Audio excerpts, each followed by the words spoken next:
I'm Andi Blackmore. I set up a consultancy in 2005 called AndiB Consultants, imaginatively, and I'm an e-learning consultant. I've worked with local government, and I've also worked with people like the Department for Health and sort of national government,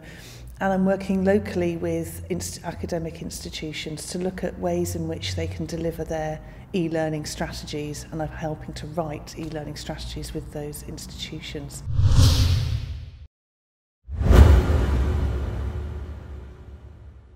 In 2012, I really want to start growing what essentially is at the moment a sole trader business. It's just me in my garden shed, and I really want to grow that business and start designing and developing and building a lot of e-learning solutions, because I've seen there's a real niche there. There seems to be a lot of companies in this sort of economic climate who are looking at their training budgets, and they're starting to think, hang on, do we really need to send all our employees to different locations, you know, all the expense that entails, and actually perhaps we should start looking at delivering things online. And I found a bit of a niche in my sort of industry to be able to come in and say, okay, this is how you traditionally delivered things, but now we can actually start looking at how we develop things and deliver things online, but not in a boring next clicking buttons, you know, just reading online, in a creative, innovative way, and actually allowing people to train and learn flexibly whilst they're at home, and not necessarily have to travel right across the county to go to a training session that they've forgotten by the time they've got back in the car. They have that flexibility to be able to learn and go back and do any time, any place sort of scenario.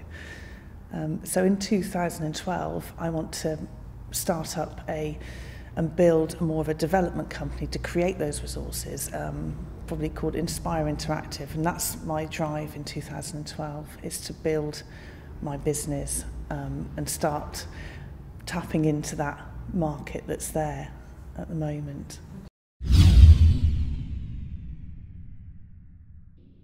Well, I think Norfolk it's one of those places that you end up I've lived here I moved here when I was 18, and I moved away, and I worked, and then I went to uni, came back again, started a job temping in what was Anglia Multimedia, which is when my career started in terms of starting to build the creative industry, and they started to develop CD-ROMs and things. And I moved away again because I got to a certain point in my career where I couldn't go anywhere. There was nowhere to go in Norfolk. There was no real creative industry in Norfolk at that time, and we're talking, you know, the late 90s. There was little pockets. And what's been really interesting is that I've moved away and I've come back again in 2005, and it's quite amazing what's happened in that period of 5 or 6 years, and there was just a real buzz around creative industries in Norfolk, and I don't think it's recognised beyond, in some ways, I don't think it's actually recognised beyond those creative industries themselves. I mean, they touched on it slightly today, but I think we should tap into that a bit more as a county, and we should start to realise that actually there's some great designers, developers,